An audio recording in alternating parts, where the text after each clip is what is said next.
Okay, what is up everyone? Today we're back again with another video and we have Dev Diary number 4 for Way of the Hunter. We are sadly not going to be having early access on this channel here. I kind of forgot to ask a little bit late, but that is okay. We can kind of talk about this from the trailer perspective and I don't have to worry about spoiling anything because the only thing I know is what I've seen from the Dev Diaries or any other trailers. But to get things started, this one is all about the different hunting strategies in Way of the Hunter.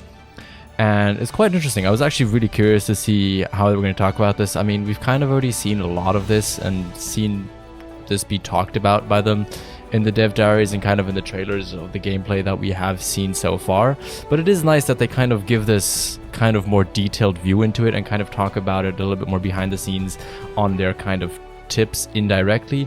But first things first, they kind of talk about the spot and stalk method, which is kind of the thing that most of us do in Call of the Wild, besides zone hunting. Just going around, following tracks, and they kind of talk about the two different types of signs that you can find. You can find static and dynamic. The static signs are basically need zones, which you can find like bedding zones. I think I saw feed zones in there as well. Stuff like that. And then you have dynamic signs, which are stuff like droppings or urine, so kind of being able to track them. And I'd assume you'd basically be able to know like how far an animal is away, how close it is, when it did the dropping, when it urinated there, stuff like that, you know, just kind of similar to how it is in Call of the Wild is how I would imagine it's going to be there as well. And they kind of talk about this is more kind of for the deer species, the boar, and later on when the bears get added for the bears as well. So kind of similar to that is, but I don't think this is how it's going to be for like bird and pheasant hunting. They kind of talk about it there as being flushing, and that's kind of the short thing that they talk about that there. You kind of just run around, similar to how it is in Call of the Wild. You run around, spook the animals, get them in the air, and then shoot them once they're flushed out, which is obviously also another hunting technique as well. So one thing they did say though as a tip is that you have to be careful of the wind and the speed that you run around. Again, this is very similar to Call of the Wild. And obviously once you are able to hear the animals' calls and stuff like that, you have to be more careful because then the animals will be able to hear you as well, which kind of makes sense. I mean, once you're closer, you have to be a bit more careful, start sneaking more, go a little bit slower, be more careful about the wind, that kind of thing. But it's a good thing that they added in here because not everybody's going to know it, especially for newer players who haven't really played many hunting games. Now, there is this thing called Hunter Sense, which kind of makes everything a little bit easier. From what I could see is kind of it highlights certain things, it highlights tracks, it highlights need zones, it highlights the calls. But you can actually turn that off. As I saw, I think there were 3 different difficulties. The first one being kind of easy. Animals are not as aware that you're there. The Hunter Sense is a lot more prevalent. You have a full HUD, you get kind of full explanations for everything. Then you kind of have a difficult sense, I think it was called, where you basically, animals are higher senses, everything's a little bit more challenging. They're gonna get spooked quicker, they're gonna hear you quicker, you have a little bit less information, stuff like that. And then lastly, you can play completely without having any kind of information, no Hunter Sense, and you kind of just have to play basically like an IRL, like without really any computer help. Which I think is going to be interesting, and that could definitely be a new series that we could do on the channel. Definitely trying to do like IRL realistic hunts, similar to what I tried doing over in Call of the Wild with the hunting reserves around the world. But now this seems to be an actual option in the game, so we'll have to kind of see next Tuesday how that goes, or over the weekend with early access with the other channels, kind of see how that really works out in the end, because we didn't really see any gameplay of it in the different difficulties. They kind of just showed it very briefly in the menu there.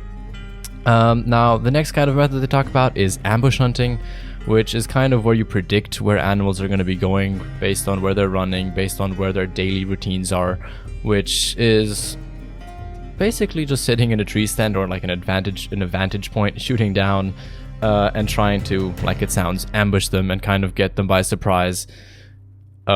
Which could be quite good. And I mean, the hunting stands and I believe tree stands that are all around are definitely going to make that a little bit easier and a little bit more efficient, and it is a very good way of hunting.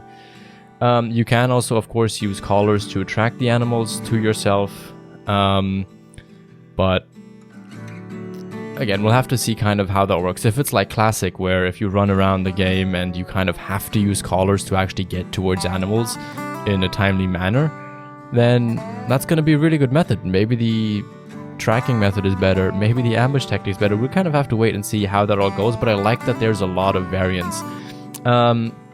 And lastly, obviously, you can also just kind of run around the map and just slowly sneak around and see kind of what you can find on the way, which is something that we do in Call of the Wild occasionally as well. We kind of just run around in the fields, see if we can find any feed zones, any rest zones, and just kind of see what's wandering around. Or also kind of what we do in Classic if you don't do tree stand hunting as well. Now lastly, one thing important that they mentioned is hunting pressure, which is, I guess, indirectly similar to Call of the Wild, but I feel like the way it works here is more that once you shoot animals out of their zone, it's less likely that they're going to return to that exact zones, as they have different zones that they can go to at the same time, and you're never 100% sure of where they're going to go. So there is an element of randomness of where animals go, but there is still a structure in place, and I guess if you have hunting pressure, you kind of are forcing them to go into other zones. It'll be interesting to see kind of when this game comes out, how we can manipulate zones potentially on where animals go with hunting pressure. That's kind of just what I'm thinking here. When I heard that you can kind of force animals out of zones so that you could potentially force them into another zone. Or does that just mean that, similar to how Call of the Wild works, that once you destroy a zone, or once they don't go to one zone, they'll go to a new zone? So we'll kind of have to see how all of that works in the end here, actually, when it all comes out. But with that being said, I hope you guys did enjoy this. If you're hyped about this, we are going to be probably live streaming this on Tuesday or Wednesday, but definitely expect some content to come out, because I am super freaking hyped about this. So yeah, let me know your opinions about this down below. I'd love to hear them. But yeah, if you're new around here, please make sure to subscribe and hit that like button, as it extremely helps out a lot. And with that being said, have a good one. Bye bye and peace.